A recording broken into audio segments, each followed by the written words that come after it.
नमस्कार प्यारे विद्यार्थियों, श्री शक्ति क्लासेज में फिर से आपका स्वागत है। आज जैसे कि पिछली वीडियो में हम चर्चा कर रहे थे जेल इलेक्ट्रोफोरेसिस के बारे के अंदर, आज पुनः विस्तृत रूप से इसको हम देखते हैं कि भाई जेल इलेक्ट्रोफोरेसिस की जो विधि है वो क्या है, या जेल विद्युत कण संचलन है ये क्या विधि है। तो देखते हैं। सबसे पहले तो ये जो जेल इलेक्ट्रोफोरेसिस, इलेक्ट्रो का मतलब क्या होता है, विद्युत, के इसके अंदर जेल, कोई एक जेल के माध्यम से डीएनए खंडों के अंदर उनके अलग अलग प्रकार के बैंड्स बनाए जाते हैं। बैंड्स का तात्पर्य यहाँ पर यह है कि भाई उनके अलग अलग साइज के खंड बनाए जाते हैं। जैसा कि हमने पहले पढ़ा है कि जो डीएनए है उसको रिस्ट्रिक्शन एंडोन्यूक्लियस एंजाइम की सहायता से क्या किया जाता है, काट दिया जाता है। वो क्या करते हैं, खंडों में विभक्त करता है, रिस्ट्रिक्शन एंडोन्यूक्लियस। ये जो रिस्ट्रिक्शन एंडोन्यूक्लियस एंजाइम है, ये इसका काम तो क्या है, इसका काम है डीएनए को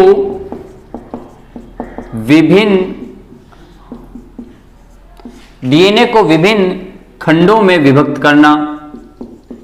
अब इसने कर दिया, लेकिन ये जो डीएनए के जो खंड बनेंगे, ये क्या होंगे, ये आपके अलग अलग साइज के होंगे, अलग अलग साइज के खंड बनेंगे। तो इन अलग अलग साइज के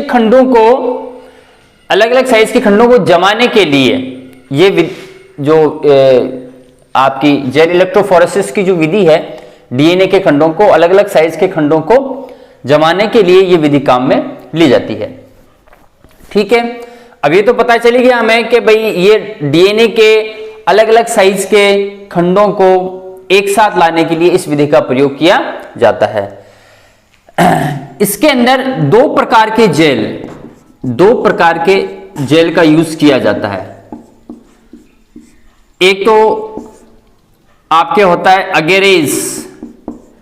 अगेरेज जेल का यूज होता है, और एक होता है आपके पॉलीएक्राइलेमाइड।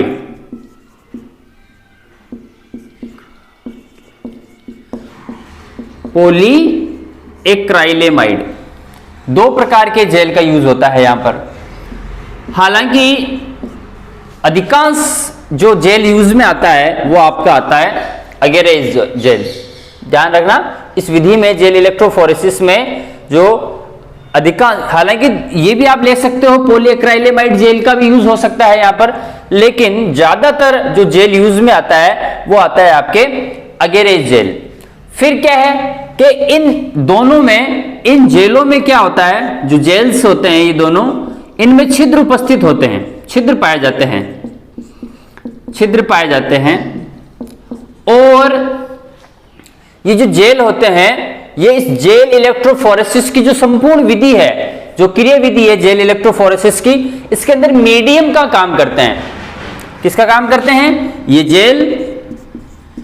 जेल मीडियम यानी मीडियम या आप कह सकते हो माध्यम का काम करते हैं, कार्य करते हैं। कौन, दोनों जेल्स, चाहे अगेरेज जेल ले लो चाहे पॉलीएक्राइलेमाइड। तो ये तो कुछ एक इसकी बड़ी बात, थोड़ी सी मुख्य रूप से कुछ बड़ी बातें हैं कि भाई डीएनए खंडों को काटकर, जब डीएनए खंडों को काटा जाता है तो उसको अलग अलग जो साइज के जो बैंड होते हैं या खंड होते हैं उनको जमाने में ये विधि काम आती है। इसमें दो प्रकार के जेल लेते हैं, अगेरेज जेल या पॉलीएक्राइलेमाइड। और दोनों जो जेल्स होते हैं उसके अंदर छिद्र पाए जाते हैं, और इस विधि के अंदर जो जेल हैं, चाहे अगेरेज जेल हो चाहे पॉलीएक्राइलेमाइड हो, ये क्या करते हैं, मीडियम का कार्य करते हैं। अब देखो, ये पूरी विधि हम देखेंगे कि किस प्रकार इस विधि के अंदर ये विधि है जो संपन्न होती है। तो यहां पर मान लीजिए हमने ये एक पात्र लिया, यहां पर कुछ वेल्स होते हैं, वेल्स यानी कुएं जिसे आप बोलते हो, ये वेल्स हैं, ये वेल हैं। और इन वेल के अंदर क्या होता है कि जो डीएनए हमने काटे थे रिस्ट्रिक्शन एंडोन्यूक्लियस एंजाइम की सहायता से, जो डीएनए हमने काटे थे उन डीएनए खंडों को हम क्या करते हैं, इन वेल्स के अंदर रखते हैं। ये क्या, इनके अंदर क्या पाए जाएंगे, डीएनए खंड। ठीक है, ये डीएनए खंड पाए जा रहे हैं इसके अंदर। ये है वेल्स या कुएं जिसे बोलते हो, और इन कुओं के अंदर या इन वेल्स के अंदर हमने क्या डाल दिया है, डीएनए के खंड इसके अंदर हमने रखे हुए हैं। ठीक है, अब एक चीज ध्यान रखो आप कि जो डीएनए होता है उस पर हमेशा दो प्रकार के चार्ज होंगे, या पॉजिटिव या नेगेटिव। तो इस पर नेगेटिव चार्ज होता है, ऋणावेश होता है। डीएनए पर क्या होता है, नेगेटिव चार्ज पाया जाता है, यानी आप कह सकते हो ऋण आवेश पाया जाता है डीएनए खंडों पर। और जो जेल है आपका अगेरेज या पॉलीएक्राइलेमेड अगेरेज जेल, उसके ऊपर पॉजिटिव यानी प्लस चार्ज उपस्थित होता है।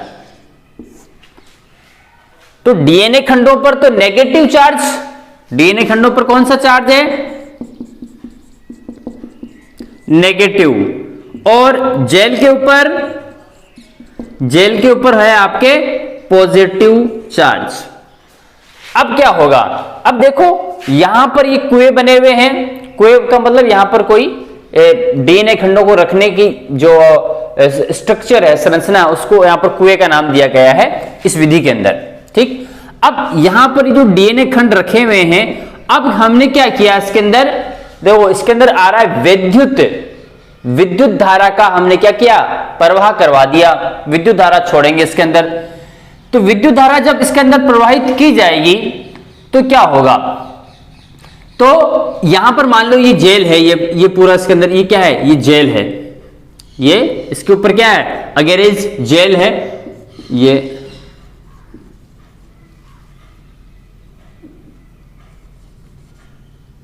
जेल, और यहां पर क्या है, पॉजिटिव चार्ज। अब अगेरेज जेल है यहां पर ये, और यहां पर डीएनए खंडों पर नेगेटिव है, ऋणावेश है, और वहां पर धनात्मक है, धनावेश है। तो जैसे ही विद्युत धारा प्रवाहित करेंगे तो इनमें से डीएनए के खंड निकलेंगे और क्या हो जाएंगे, और यहां पर ये संचलन करना शुरू कर देंगे, इसलिए इसका पूरा नाम क्या है, जैल विद्युत कण संचलन। अब यहां पर देखो ये डीएनए के खंड यहां से निकलेंगे और इस पट्टी के ऊपर क्या है, संचलन करना शुरू कर देंगे, यानी बाहर निकलेंगे और संचलन करेंगे। ये देखो संचलन हो रहा है।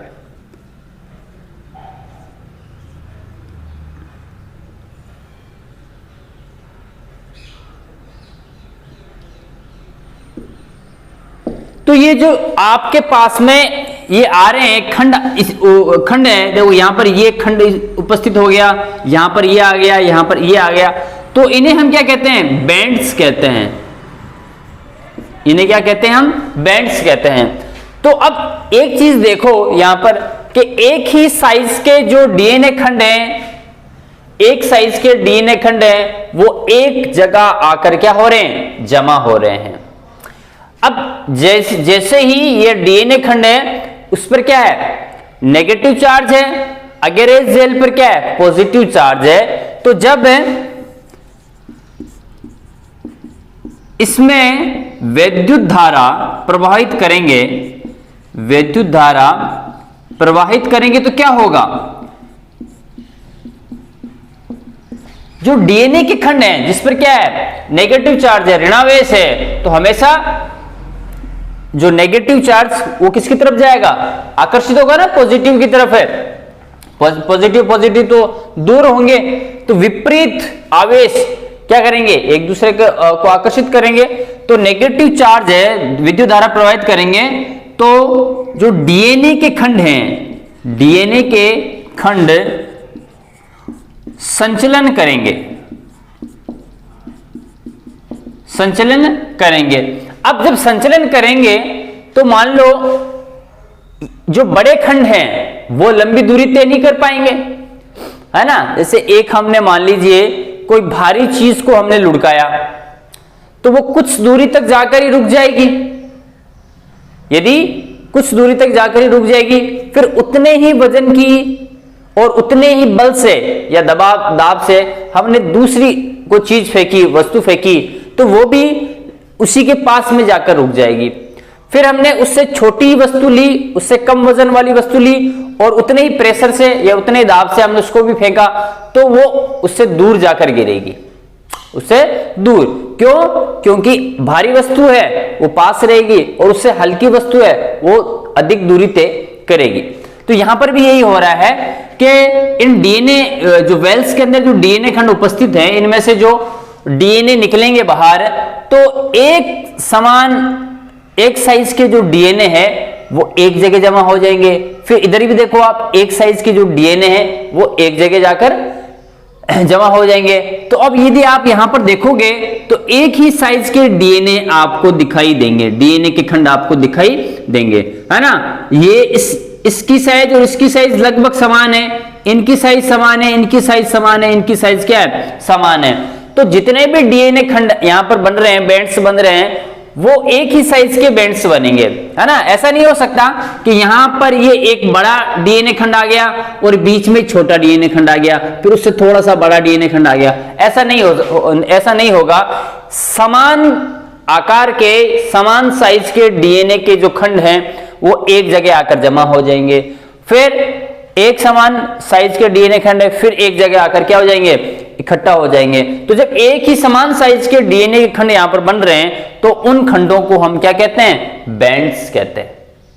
अच्छा, अब इतना काम तो हो गया, लेकिन अभी भी इसकी पहचान नहीं हो पाई है डीएनए खंडों को। डीएनए की क्यों? क्योंकि डीएनए खंडों को नग्न आंखों से नहीं देखा जा सकता, नग्न आंखों से देखा नहीं जा सकता। ठीक है, तो अब हमें करना क्या पड़ेगा? नग्न आंखों से हम देख नहीं पा रहे हैं तो इसको अभिरंजित करना पड़ेगा, है ना। इसको डीएनए जो खंड है उनको अभिरंजित करना पड़ेगा।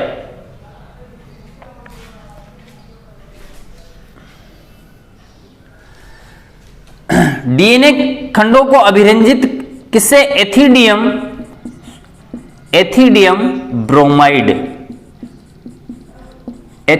ब्रोमाइड से क्या करना पड़ेगा? इसको अभिरंजित करेंगे। और एथिडियम ब्रोमाइड से अभिरंजित करने के बाद में अल्ट्रावायलेट किरणों द्वारा उद्भासित करेंगे। उद्भासित करके इन खंडों की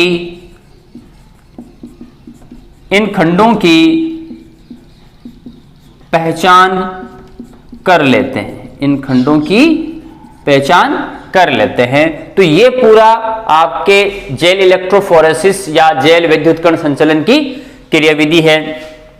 फिर से देख लेते हैं अपन कि सर्वप्रथम क्या होता है कि रिस्ट्रिक्शन एंडोन्यूक्लियस एंजाइम की सहायता से डीएनए के विभिन्न खंडों को क्या कर लिया जाता है? काट लिया जाता है। काटने के बाद में फिर यहां पर दो प्रकार के जेल का यूज होता है। एक है आपके पास अगेरेज और पॉलीएक्राइलेमाइड जेल। ये जो दोनों जेल है ये इस क्रियाविधि के अंदर एक माध्यम का कार्य करता है, एक मीडियम के रूप में कार्य करता है। और इस जेल्स में क्या पाए जाते हैं? छिद्र पाए जाते हैं। जेल में छिद्र पाए जाते हैं। अब डीएनए खंडों को अगेरेज जेल के अंदर रख दिया। इस संरचना के हिसाब से यहां पर अगेरेज जेल के अंदर इनको रख देते हैं और वेल्स कुएं के रूप में, यहां पर एक कुएं नामक संरचना होती है ना, खड्डा रूप में संरचना होती है जिसे हम वेल्स कहते हैं। इनके अंदर डीएनए खंडों को रखा जाता है। फिर डीएनए जो खंड होते हैं उस पर ऋणावेश उपस्थित होता है, नेगेटिव चार्ज होता है, और जेल के ऊपर पॉजिटिव चार्ज होता है। जेल के जो कण होते हैं, है ना, उसमें पॉजिटिव चार्ज होता है और डीएनए खंडों पर नेगेटिव चार्ज होता है। अब हमने क्या किया कि इसके अंदर हमने विद्युत धारा का प्रवाह कर दिया। तो जो नेगेटिव चार्ज है डीएनए खंडों पर वो क्या होंगे, वो इस अगेरेज जेल के अंदर क्या हो जाएंगे, प्रवाहित हो जाएंगे। अब प्रवाहित होंगे तो क्या होगा, एक समान साइज के जो डीएनए के खंड है वो एक जगह पर आकर क्या होते जाएंगे, जमा होते जाएंगे, जिसके कारण अब हमें, पहले सारे मिक्स थे, जब डीएनए खंडों को काटकर हमने इस वेल्स के अंदर डाला था तब सारे एक साथ घुले मिले हुए थे, पता ही नहीं चल रहा था कौन बड़ा है कौन छोटा है किधर क्या है। अब हमें जो साइज है, एक प्रकार की जो साइज है वो हमें मिल चुकी है, ठीक है। अभी भी इनकी पहचान हो नहीं पा रही इन डीएनए खंडों की, तो इनको अभिरंजित करना पड़ेगा, है ना। अभिरंजित किससे करना पड़ेगा, एथिडियम ब्रोमाइड के द्वारा इसको अभिरंजित करना पड़ेगा। और अभिरंजित करने के पश्चात इनके ऊपर अभिरंजित कर लिया, उसके बाद में अल्ट्रावायलेट जो पराबैंगनी किरणें हैं वो किरणें इसके ऊपर डालकर इसकी पहचान, इन डीएनए खंडों की पहचान कर ली जाती है। तो ये आपके जेल इलेक्ट्रोफोरेसिस की क्रियाविधि है। अब देखिए अगली तकनीक है आपके ब्लोटिंग तकनीक। मैंने यहाँ पर डायग्राम बनाया हुआ है, इसके सहायता से हम समझेंगे कि भाई ब्लोटिंग तकनीक क्या होती है, ठीक है।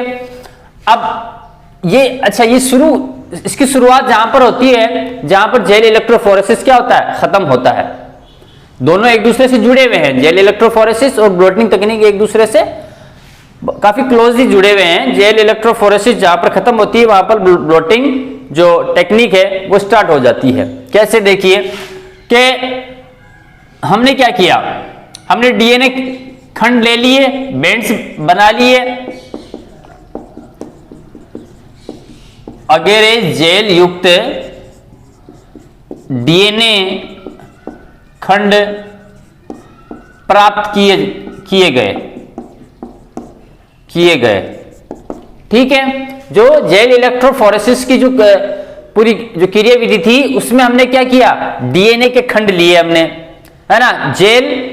इसका अच्छा, उसके अंदर जेल भी होगा, डीएनए खंड तो बने लेकिन साथ ही साथ क्या है, उसके साथ में जेल भी तो है। जो अगेरेज जेल है या पॉलीएक्राइलेमाइड है, जो भी हमने लिया था उस समय, वो जेल इसके साथ में लगा हुआ है। जबकि हमें विशुद्ध रूप से डीएनए खंड चाहिए, हमें जेल का हमें क्या करना है ना, डीएनए खंडों के साथ जेल का कोई काम नहीं है। वो तो हमने बेंड्स बनाने के लिए उस समय वहां पर जेल का प्रयोग किया था, लेकिन वो जेल है वो डीएनए खंडों के साथ अभी भी है। तो उस जेल को हटाने के लिए ये ब्लोटिंग तकनीक अपनाई जाती है। तो डीएनए खंड, अगेरेज जेल युक्त डीएनए खंड हमने प्राप्त कर लिए, ठीक है। जैसे यहां पर देखो, यहां तक तो वही चल रही है ना, इलेक्ट्रोफोरेसिस, जेल इलेक्ट्रोफोरेसिस से फिर डीएनए के खंड बन गए। अब इसके आगे की ये जो यहां तक की जो क्रिया है, ये यहां तक की क्रिया है ना, ये तो आपके जेल इलेक्ट्रोफोरेसिस में आ जाती है, जेल इलेक्ट्रोफोरेसिस। तो इसके अंदर दोनों विधियां चलती है, जेल इलेक्ट्रोफोरेसिस भी होगी और ये आगे ब्लोटिंग तकनीक भी होगी।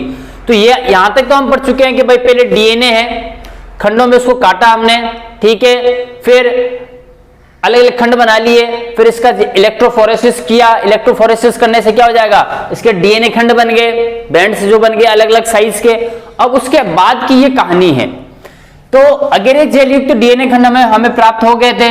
अब क्या करेंगे, अब इन इस डीएनए को या डीएनए खंडों को अगेरेज जेल रहित डीएनए खंडों को हमें कहां पर प्राप्त करना है, एक झिल्ली है या एक पत्र है, नाइट्रोसेल्यूलोज। इस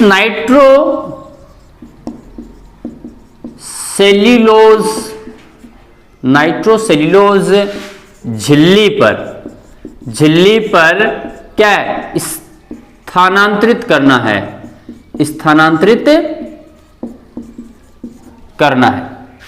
इसका काम क्या है इस विधि में, ब्लोटिंग में, कि भाई जो डीएनए खंड हमने प्राप्त किए हैं उन डीएनए खंडों को विशुद्ध रूप से इस नाइट्रोसेल्यूलोज झिल्ली पर प्राप्त करना। ये नाइट्रोसेल्यूलोज झिल्ली है। इस नाइट्रोसेल्यूलोज झिल्ली पर ये आपको जो डीएनए बैंड्स दिखाई दे रहे हैं, डीएनए खंड दिखाई दे रहे हैं, इनको यहां तक लाना है। अब इसके लिए क्या करना क्या होता है, देखो अब इसके अंदर कि यहां पर मान लीजिए एक पात्र है, ठीक है, और यहां पर हमने इन डीएनए खंडों को रखा, डीएनए खंडों को, जेल लगे हुए डीएनए खंड हमने इसके ऊपर रख दिए, ठीक है, और इसके ठीक ऊपर क्या होगा, हमने नाइट्रोसेल्यूलोज झिल्ली वाला जो पत्रक है वो भी लगा दिया है। एक फुल, जैसे मान लीजिए ये आपके क्या है, ये डीएनए खंड लगा हुआ, जो ये डीएनए खंड यहां पर मान लो रखे हुए, उसके बाद इसके ऊपर यहां पर ये झिल्ली आ गई है, यह आपकी झिल्ली आ गई, कौन सी, नाइट्रोसेल्यूलोज वाली झिल्ली। अब नाइट्रोसेल्यूलोज वाली झिल्ली यहां पर रख दिया हमने, और इसके ऊपर नाइट्रोसेल्यूलोज झिल्ली के ऊपर यहां पर हमने भार लगा दिया, वजन। अब होगा क्या कि जब इस पर वजन पड़ेगा, है ना, अब यहां से इसको पिचकाएंगे हम, ऊपर से इसको दाब डालेंगे, प्रेशर डालेंगे, यहां पर देखो ये हम प्रेशर डाल रहे हैं, यहां पर ये प्रेशर डाल रहे हैं हम, तो क्या होगा कि ये जो डीएनए खंड है, जेल तो यहीं रह जाएगा, और जब हम दबाएंगे नीचे से ऊपर से, तो दबाएंगे इसको पिचकाएंगे, ऐसे इस प्रकार दबाएंगे, तो ये जो झिल्ली है, यहां से ये जो डीएनए के जो खंड हैं वो स्थानांतरित हो जाएंगे, क्योंकि ये संपर्क में आएंगे। जैसे जैसे इस पर हम बाहर से दबाव डालेंगे, तो ये झिल्ली है वो इस डीएनए खंडों के क्या हो जाएगी, संपर्क में आएगी।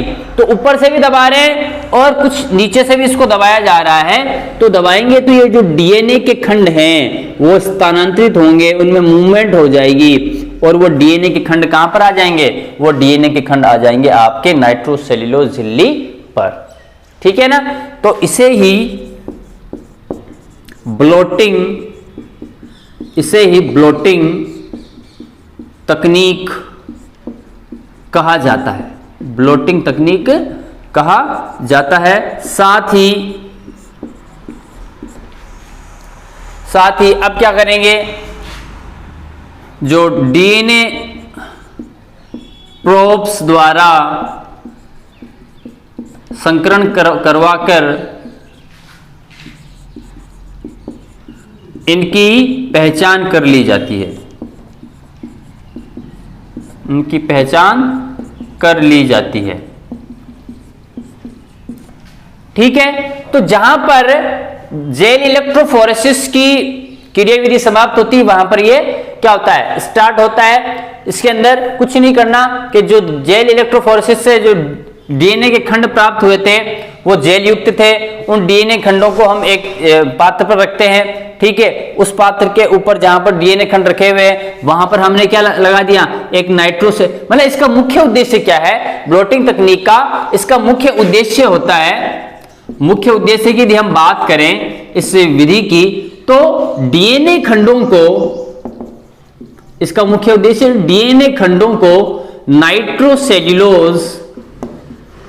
नाइट्रोसेल्यूलोज झिल्ली पर ट्रांसफर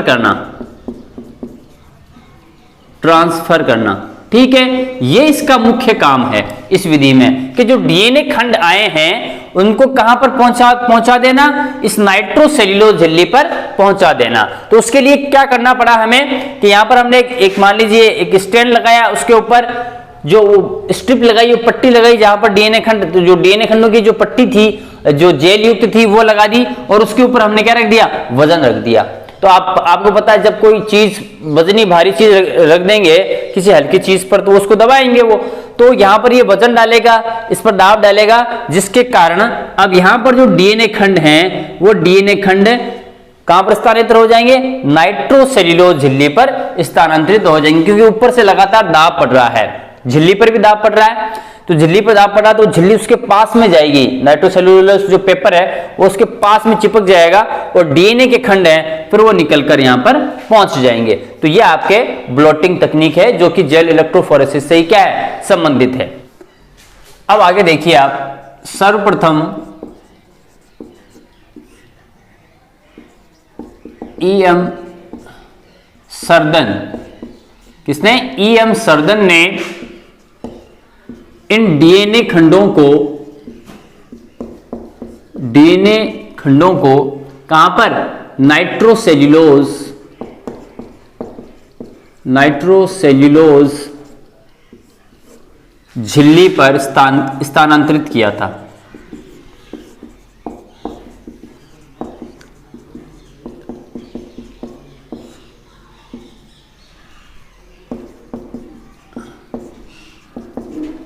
ठीक है, कब? 1975 में, 1975 में सबसे पहले सर्दन ने डीएनए खंडों को नाइट्रोसेल्यूलोज झिल्ली पर स्थानांतरित किया था। अतः इस तकनीक को सर्दन ब्लॉटिंग तकनीक भी कहा जाता है। सर्दन ब्लॉटिंग तकनीक भी कहा जाता है। और इस टेक्निक के द्वारा डीएनए खंडों का क्या किया जाता है? डीएनए खंडों का विश्लेषण किया जाता है। इस तकनीक द्वारा डीएनए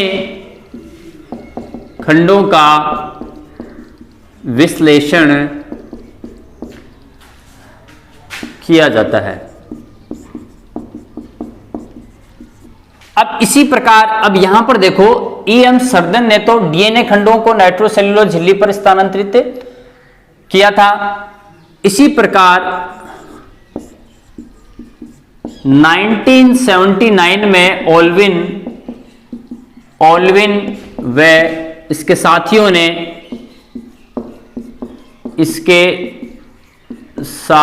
ने क्या किया? आरएनए खंडों को, यहां पर देखो पहले बात हो रही है डीएनए, अब इन्होंने क्या किया? ओल्विन और उसके साथियों ने आरएनए खंडों को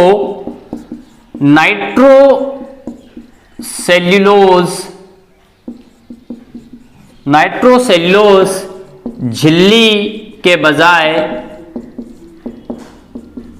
बजाय अमीनो बेंजाइल, एक नाम आता है अमीनो बेंजाइल ऑक्सीमिथाइल,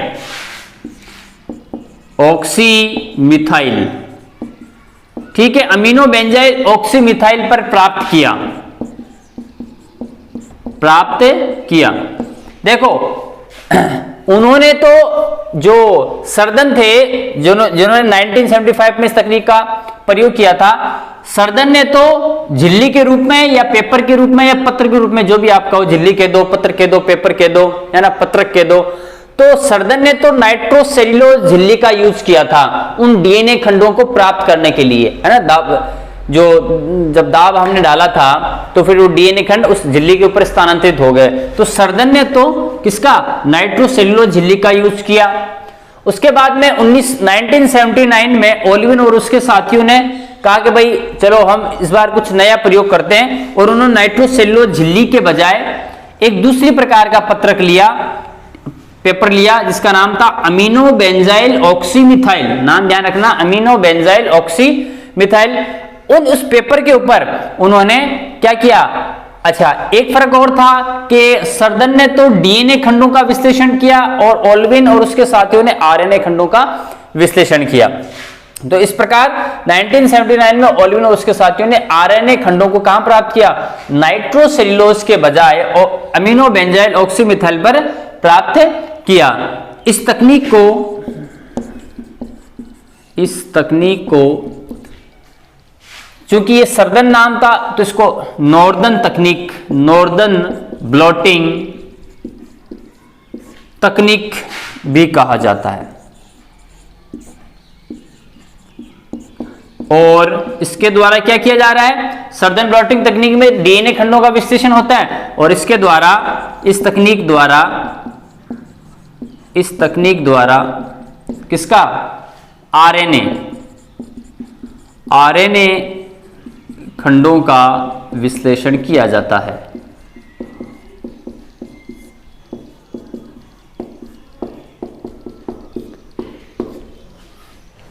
अब एक तो ये हो गई, एक आपके दूसरे नंबर पर ये हो गई। अब एक और है कि 1979 में ही तोबिन व उसके साथियों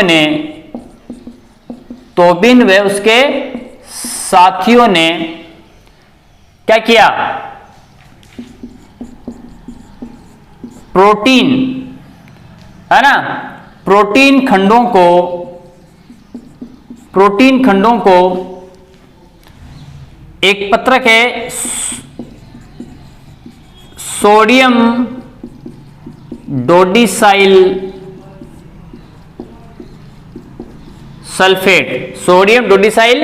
सल्फेट की सहायता से, है ना, इसको नायलॉन झिल्ली पर प्राप्त करके प्रोटीनों की पहचान की गई। इसे वेस्टर्न ब्लोटिंग कहते हैं। तो यहां पर देखो 3 प्रकार की तकनीक हमने देखी, एक सदर्न ब्लोटिंग, नॉर्दर्न ब्लोटिंग और एक वेस्टर्न ब्लोटिंग। ठीक, सदर्न ब्लोटिंग में क्या आ रहा है, ये सबसे पहले 1975 में बताई गई। किसने बताया, E.M. सदर्न ने।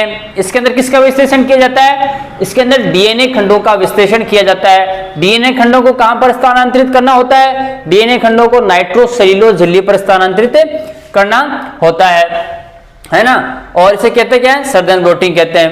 फिर दूसरी आती है आपके नॉर्दर्न ब्लोटिंग। किसने, 1979 में अल्विन और उसके साथियों ने। इसमें किसका विश्लेषण किया जाता है, इसमें आरएनए खंडों का विश्लेषण किया जाता है। क्या इसमें भी नाइट्रोसेल्यूलोज झिल्ली का यूज होता है क्या, नहीं, इसमें नाइट्रोसेल्यूलोज झिल्ली के स्थान पर किसका यूज होता है, अमीनो बेंजाइल ऑक्सीमिथाइल नामक पत्रक का यूज होता है। ठीक है, और इस तकनीक को क्या कहते हैं, नॉर्दर्न ब्लोटिंग भी कहते हैं, और इसके द्वारा आरएनए खंडों का विश्लेषण किया जाता है। फिर तीसरी आती है आपके 1979 में ही तोबिन और उसके साथियों ने, अब डीएनए हो गया, आरएनए हो गया, अब प्रोटीन का संश्लेषण किया जा रहा है सोडियम डोडिसाइल सल्फेट की सहायता से। जो प्रोटीन के जो खंड हैं, है ना, उन खंडों को नाइट्रोसेल्यूलोज झिल्ली पर या नायलॉन की झिल्ली पर प्राप्त किया जाता है, और उसके बाद में अल्ट्रावायलेट किरणों के द्वारा उसकी प्रोटीनों की क्या होती है, पहचान होती है। और इस तकनीक को हम वेस्टर्न ब्लोटिंग टेक्निक कहते हैं, वेस्टर्न ब्लोटिंग टेक्निक। तो इस प्रकार 3 हो गई आपके, एक तो हो गई नॉर्दर्न ब्लोटिंग तकनीक, एक सदर्न ब्लोटिंग तकनीक, और एक होती है वेस्टर्न ब्लोटिंग तकनीक। अब सीधा सा ऐसा पूछा जा सकता है कि भाई आपके सदर्न ब्लोटिंग तकनीक में किसका विश्लेषण किया जाता है, सदर्न ब्लोटिंग तकनीक में डीएनए खंडों का, वेस्टर्न ब्लोटिंग तकनीक में प्रोटीन का विश्लेषण किया जाता है, और नॉर्दर्न ब्लोटिंग तकनीक में आरएनए का विश्लेषण किया जाता है। अब आगे है आपके पॉलीमरेज श्रृंखला अभिक्रिया। इसको शॉर्ट में पीसीआर, है ना, पॉलीमरेज चेन रिएक्शन। इंग्लिश में क्या हो गया, पॉलीमरेज, सी से चेन रिएक्शन, और हिंदी में पॉलीमरेज श्रृंखला अभिक्रिया के नाम से जाना जाता है। अब इसमें होता है क्या है, देखिए 1989 में मूलिस, एक वैज्ञानिक है मूलिस ने ये बताया कि डीएनए की एक ही प्रतिलिपि के बहुलकीकरण से डीएनए की लाखों प्रतिलिपियां बनाई जा सकती है।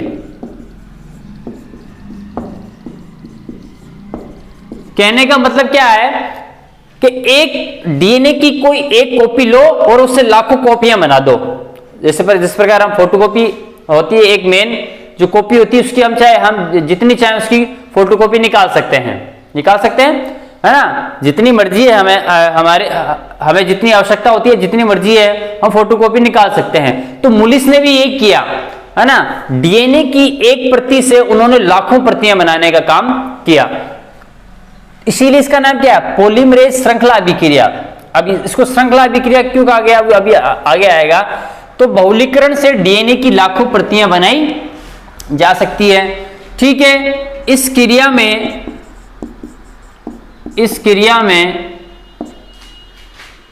में जो बहुलीकरण होता है, बहुलकीकरण, वो चक्रों में होता है, कहने का मतलब क्या है कि इस अभिक्रिया के अंदर बार बार ये प्रतियां कब बनेंगी? जब बार बार क्या होगा, वही क्रिया बार बार दोहराई जाएगी, ठीक है। बार बार इस क्रिया के दोहराव के द्वारा लगभग 20 से 25 बार क्रिया चक्रित होने पर मतलब क्या है कि वापस वही क्रिया रिपीट होगी बार बार। कितनी? जो पॉलीमरेज श्रृंखला अभिक्रिया है उसके अंदर लाखों प्रतिलिपियां कब बनेगी? जब एक क्रिया बार बार क्या हो रही है, कंटिन्यू हो रही है, बार बार उसको दोहराया जा रहा है। कितनी बार? 20 से 25 बार दोहराया जा रहा है ना, उसका बहुलकीकरण हो रहा है। तब वो उसके द्वारा फिर क्या होगा, 20 से 25 बार क्रिया चक्रित होने पर लाखों प्रतियां बनती हैं। किसकी? डीएनए की लाखों प्रतियां बनती है। और इस क्रिया को संपन्न होने में, ध्यान रखना, इस क्रिया को संपन्न होने में 225 सेकंड का समय लगता है। 225 सेकंड का समय लगता है। तो पॉलीमरेज चेन अभिक्रिया में क्या हो गया पीसीआर के अंदर, कि इसके अंदर डीएनए की एक ही प्रतिलिपि से लाखों प्रतिलिपियों का निर्माण किया जा सकता है। और लाखों प्रतिलिपियां तब बनती है जब ये जो क्रिया है वो बार बार क्या होती है, चक्रित होती है, बार बार इसको दोहराया जाता है। और इस क्रिया को संपन्न होने में 225 सेकंड का समय लगता है। अब इसके जो उपयोग हैं, इसके उपयोग के लिए हम बात करें, पीसीआर जो अभिक्रिया है, पीसीआर पॉलीमरेज चेन रिएक्शन जो है, उसकी यदि हम उपयोगिता की बात करें तो एक तो इसकी उपयोगिता है जीन अभियांत्रिकी में और अनुसंधान उद्देश्यों हेतु, ठीक। एक तो ये हो गया। एक हो जाएगा आपके अपराध विज्ञान में अपराधी की पहचान हेतु,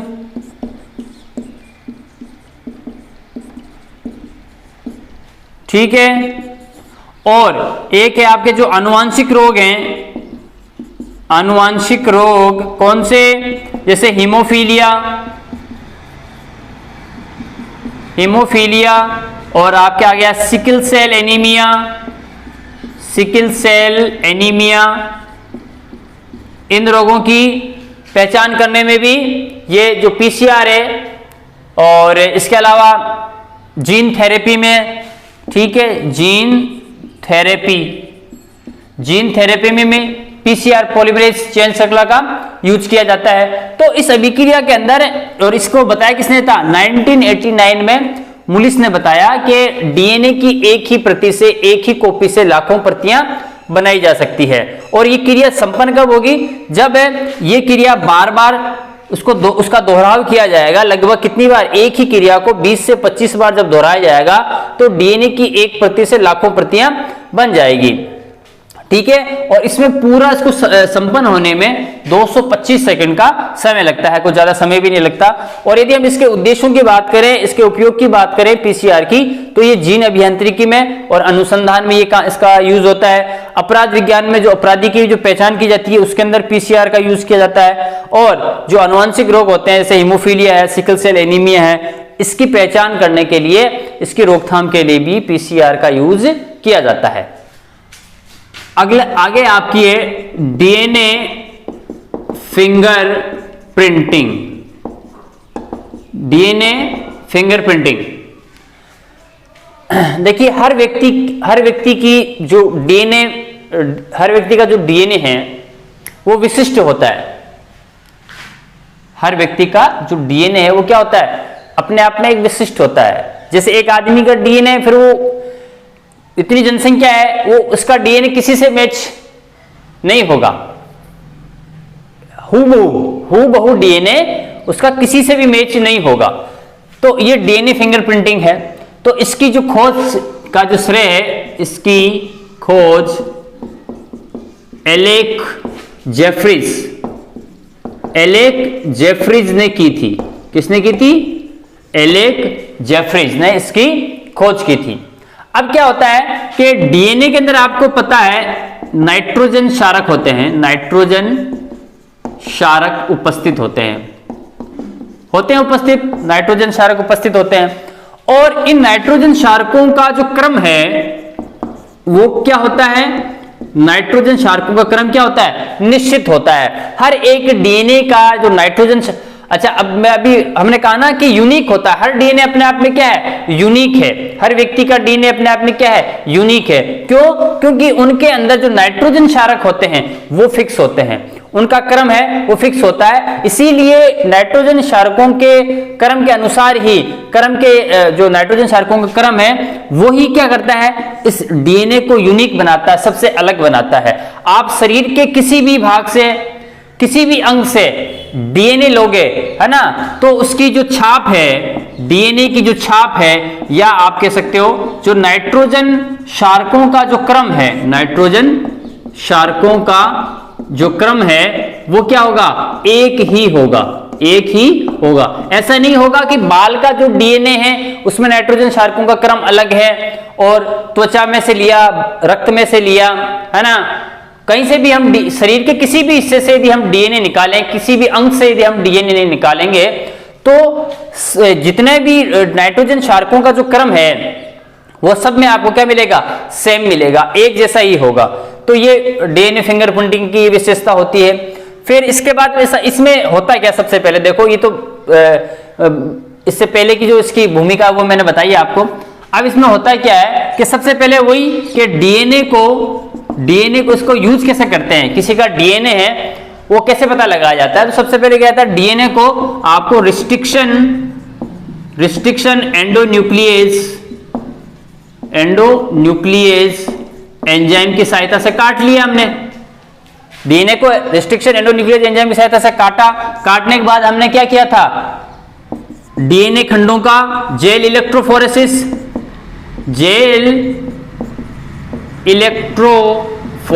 कर लिया हमने। अब जेल इलेक्ट्रोफोरेसिस हमने हो गया। जेल इलेक्ट्रोफोरेसिस करने के बाद में कौन सा, सार्दन ब्लोटिंग तकनीक अपनाएंगे। तकनीक द्वारा अल्ट्रावायलेट किरणों द्वारा उद्भाषित करेंगे, यानी पहचान करेंगे। तो यही डीएनए फिंगरप्रिंटिंग है, डीएनए फिंगरप्रिंटिंग है, ठीक, यही डीएनए फिंगरप्रिंटिंग है। फिर से देख लो, एलेक जेफरीज ने इसकी खोज की थी और इसके अंदर नाइट्रोजन क्षारकों, हर डीएनए का नाइट्रोजन क्षारक क्या होता है, निश्चित होता है। इसके अंदर सबसे पहले, या इसमें जो छाप है या नाइट्रोजन क्षारकों का जो क्रम है वो एक ही होता है हर व्यक्ति में। शरीर के किसी भी अंग से डीएनए निकालेंगे तो उसका नाइट्रोजन क्षारकों का क्रम या जो उसकी जो छाप होगी वो समान होगी। डीएनए खंडों को एंजाइम की सहायता से काटा जाता है। काटने के बाद में जेल इलेक्ट्रोफोरेसिस करवाया जाता है। जेल इलेक्ट्रोफोरेसिस के बाद में उसका सर्जन बोटिंग तकनीक द्वारा उस पर अल्ट्रावायलेट किरणें डाल के उसको पहचान कर ली जाती है। तो ये है आपके फिंगर प्रिंटिंग तकनीक। अब ये प्रतिबंध खंड लंबाई बहुरूपता चित्रण, ये क्या है कि जब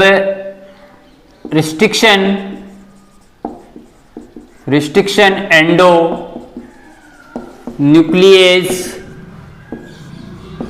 एंजाइम द्वारा विभिन्न प्रभेदों या जीनोमिक जातियों के डीएनए को काटा जाता है तो उसे क्या कहते हैं, प्रतिबंध खंड लंबाई बहुरूपता चित्रण कहते हैं। मतलब इसके अंदर क्या है, अलग अलग जातियों के या अलग अलग जीनोमिक के जो डीएनए खंड है उनको रिस्ट्रिक्शन एंडोन्यूक्लियस एंजाइम की सहायता से पहले काटा जाता है। काटने के बाद में क्या करते हैं, उसको काटने के बाद में उसका जेल इलेक्ट्रोफोरेसिस करेंगे। जेल इलेक्ट्रोफोरेसिस करने के बाद में उसको नाइट्रोसेल्यूलोज झिल्ली पर क्या करते हैं, स्थानांतरित कर देते हैं। तो यही आपके प्रतिबंध खंड लंबाई बहुरूपता चित्रण ये कहलाती है। तो आज के लिए इतना ही, कल फिर किसी नई वीडियो के साथ मिलेंगे, तब तक के लिए धन्यवाद।